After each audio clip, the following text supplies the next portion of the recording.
Record set by Andre Kaysen. He has not been able to train since February 15th with a hip injury, but what a year he has had prior to that point. Not one, but two world records for Kaysen indoors.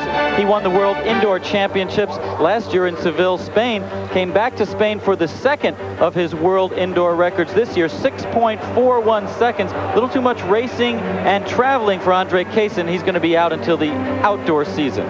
Greater things may be expected from those who are absent, but it doesn't seem to bother Leroy Burrell. Leroy Burrell will be in lane 3. Well, the fact that Andre Kaysen isn't here, I think for him it may be somewhat important because he has been running well all season and is the world record holder. But as far as I'm concerned, it's not necessarily important that Andre's here for me to compete well. I compete within myself, and I always have, I always will, and I think I'm pretty sharp here. And as far as I'm concerned, it doesn't matter whether Andre's here or not. Leroy Burrell, #1 in the world last year in the 100 meters outdoors, in spite of the fact that Carl Lewis beat him at the World Championships.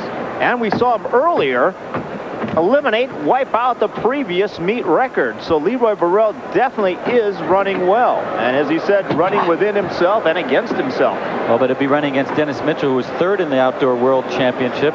Mitchell from Willingboro, New Jersey, the hometown of Carl Lewis. And this man grew up in the Philadelphia, Pennsylvania area as well, Leroy Burrell. Of course, Burrell and Mitchell, along with Lewis and Kaysen, set the world record in the 4x100 in the relay. Out quickly in lane 1, Aaron Thigpen with a great start for the lane 5, Lee McRae and Leroy Burrell. Whoa, that was very close. Leroy Burrell was rocking backwards at the start, and Thigpen got a rocket start in lane 1, and everybody's saying, wait a second, where did that start come from? Very fast in lane 1 is all the way at the top. Thigpen appeared to get a flyer. Watch in the middle of the screen, third from the top. Burrell starts to rock backwards just before the start, and then Thigpen gets a real quick one. We don't have a view of the gun firing, but Burrell was just shocked. I think he was waiting for that race to be called back, but you can't do that. You've got to run, and it took good self-composure for him to gather and come on at the end, as Thigpen was way, way ahead of everybody else. Now let's go to John Dockery. John? Leroy, there seemed to be, you talked to before the race about working on your start, yet you seem really slow out of the blocks. So what happened? No, I wasn't slow.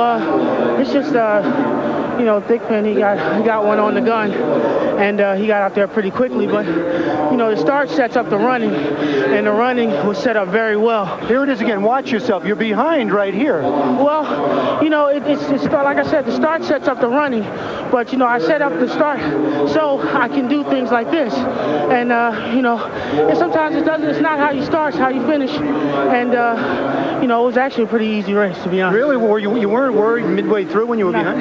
Not at all, no, because I knew that I would get there. I took a glance over and I saw how fast he was out, and I was making up ground with every stride. So I knew I was going to get him. I knew it was going to be close, and then when I got close, I said, "Oh, I'm not worried about it." Okay, just another day at the office. Congratulations. Thank you.